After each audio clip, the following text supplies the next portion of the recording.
Salut. Alors je me disais que ça serait peut-être intéressant pour certains que j'explique un petit peu comment je fais mes tirages au quotidien. Alors je me suis dit que j'avais envie de partager un petit peu la disposition de ma table de tirage, parce que d'habitude je recentre fort sur les lames et on voit pas très bien ce qu'il y a autour. Alors donc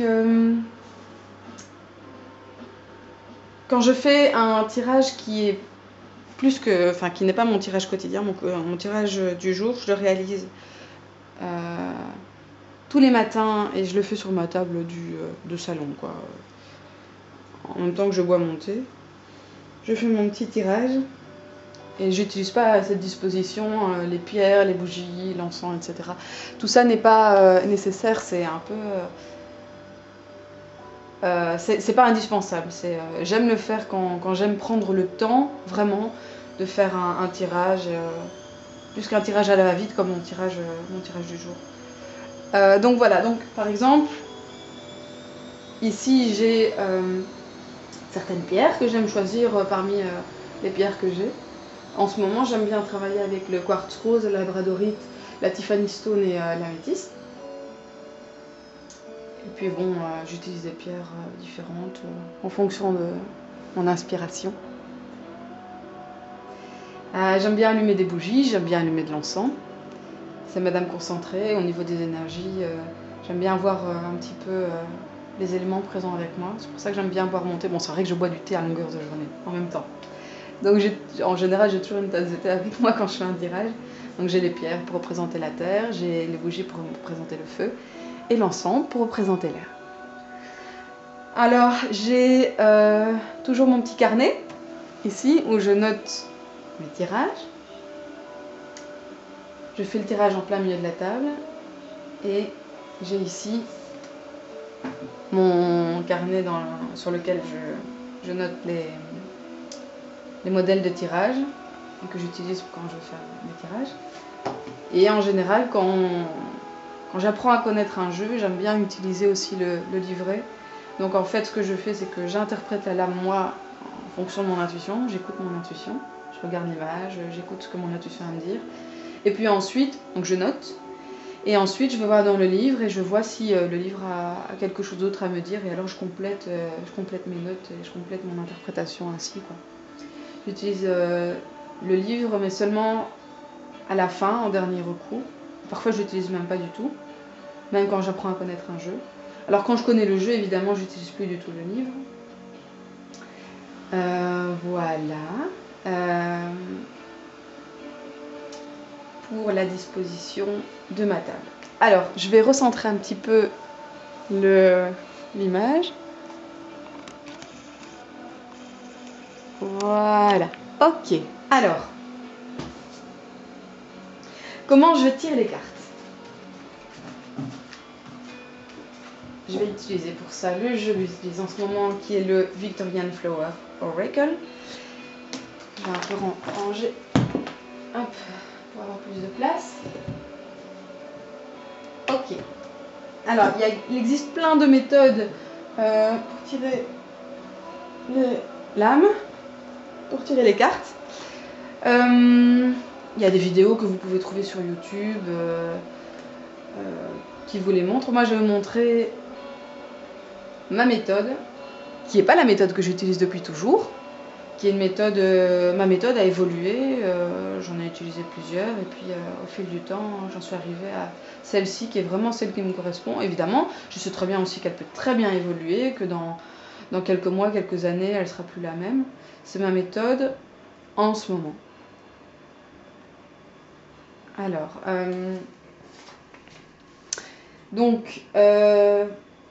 ma méthode est différente en fonction des tirages et en fonction des jeux.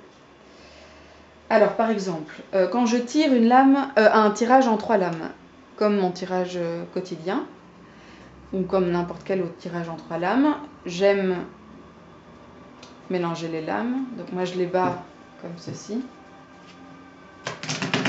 Voilà, je mélange les lames plusieurs fois. Voilà. Je sais que certains aiment utiliser un nombre spéciales pour battre les lames, comme par exemple je les bats 3 fois, ou je les bats 9 fois, ou je les bats 6 fois, un nombre symbolique qui leur est important. Moi je ne fais pas, j'utilise mon intuition, je me dis à un moment donné, je me dis stop, ok c'est bon. Hop, là c'est bon. Et mon paquet, je le divise en 3, donc ça c'est pour un tirage en 3 lames. Okay. Et je tire la première lame qui est sur le dessus de chaque paquet. Et ensuite je rassemble le paquet. Et ça va être mes 3 lames. Voilà pour un tirage en 3 lames. Alors quand c'est un tirage en 1 lame, même chose, je bats les cartes. Ok, plusieurs fois jusqu'à ce que je sente que c'est bon. Et ensuite,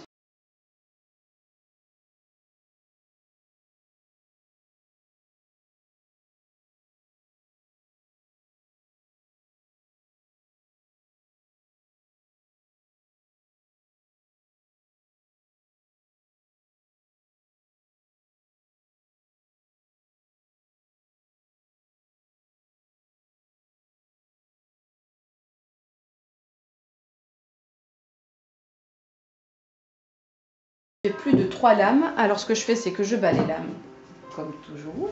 Donc, par exemple, imaginons un tirage en 5 lames, en étoile par exemple. Je bats les lames, hop, un certain nombre de fois, jusqu'à ce que je sente que c'est bon. Je coupe le paquet en 3 et je rassemble les paquets n'importe comment en fait. Ça peut être soit à gauche, soit à droite.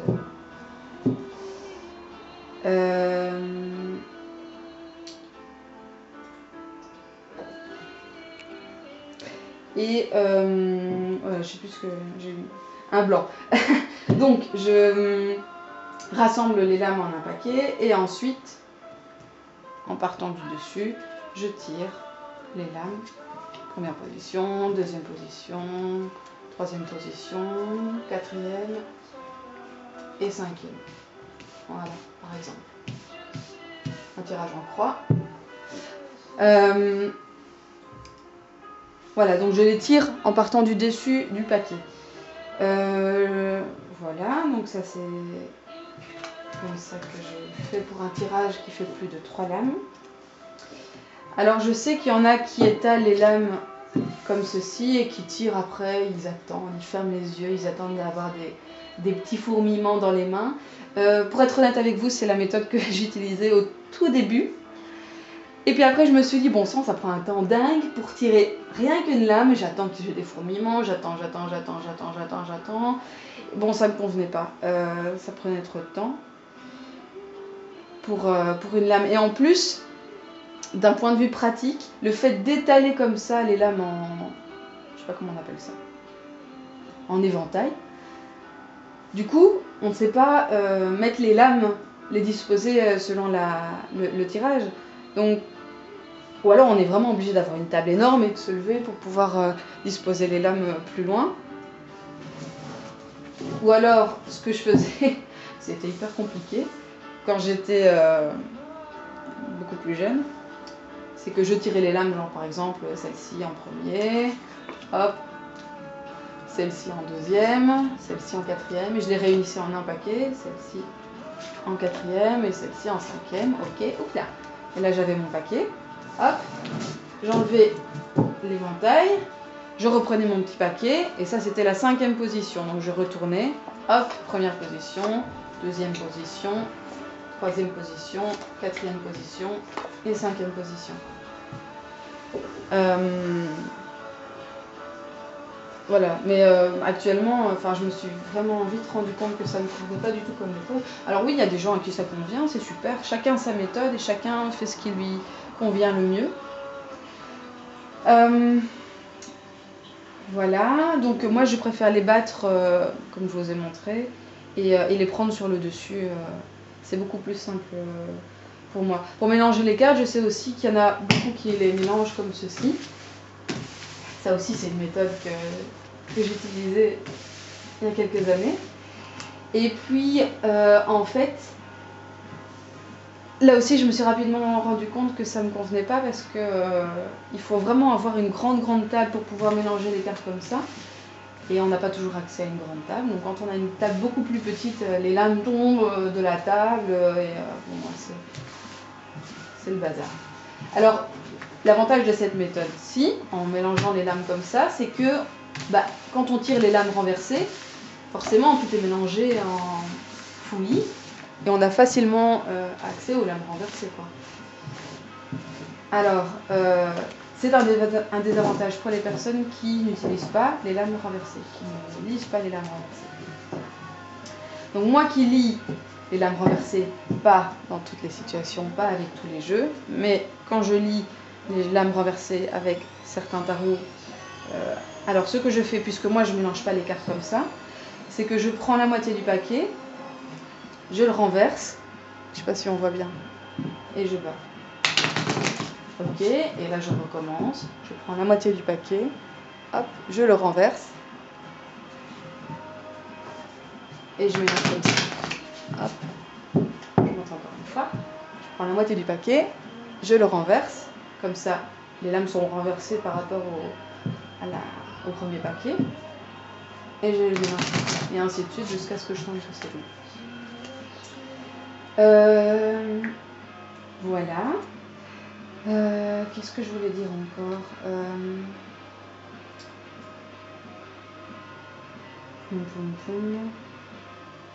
Oui, je pense que j'ai tout dit. Oui, je pense que j'ai dit l'essentiel en tout cas de ma méthode. Oui, comme je vous le disais, ma méthode, c'est pas la méthode de tout le monde. Elle varie de jeu en jeu. En fonction de mon intuition. Oui, ce que j'aime bien aussi faire quand j'ai pas des trop longs tirages, quand j'ai un tirage en 15 lames, je ne vais pas le faire, mais par exemple un tirage en 4 lames, j'aime bien battre les lames pour chaque question. Donc en fait, ce que je fais par exemple, imaginons. Voilà, par exemple. Ici, un tirage tout simple en 4 lames, le tirage du caché et du révélé, que je vous ai déjà présenté dans une vidéo. La première position, c'est ce qui est caché, donc je mélange et je pense à la question, ce qui est caché dans la situation. Hop, je mélange et quand c'est bon, quand je sens que c'est bon, voilà, je prends la première lame et je la pose et je l'interprète. Ok. Ensuite, deuxième position, ce qui est révélé, je recommence à mélanger les lames. Je remélange, je remélange, hop, je sens que c'est bon, je prends la première lame et je la retourne et je l'interprète. Ainsi de suite. Voilà, et donc pour chaque position, je remélange les lames. Mais bon, ça c'est un truc que j'aime bien utiliser quand j'ai le temps, quand il n'y a pas beaucoup de lames à tirer. Voilà. Sinon, pour moi, la méthode la plus simple et la plus facile, c'est celle que je vous ai expliquée. Je bats les lames et puis je coupe en 3 et ensuite je les dispose en partant des lames du dessus du paquet. Voilà, j'espère que ça vous sera utile. Testez plusieurs méthodes et puis trouvez celle qui vous convient le mieux. Dites-vous aussi que ce n'est pas des méthodes gravées dans la pierre, qu'elles vont évoluer avec le temps, avec votre pratique. Peut-être que vous ferez comme moi en fonction de certains jeux, vous allez utiliser telle ou telle méthode ou en fonction des tirages. Ne restez pas coincé dans une méthode en vous disant c'est comme ça que tout le monde fait, donc c'est comme ça que je dois faire. Pas du tout. Faites ce qui vous semble le mieux pour vous, ce qui vous semble naturel. Voilà, pour moi, ce qui vous semble naturel, c'est la meilleure méthode pour vous. Voilà, salut!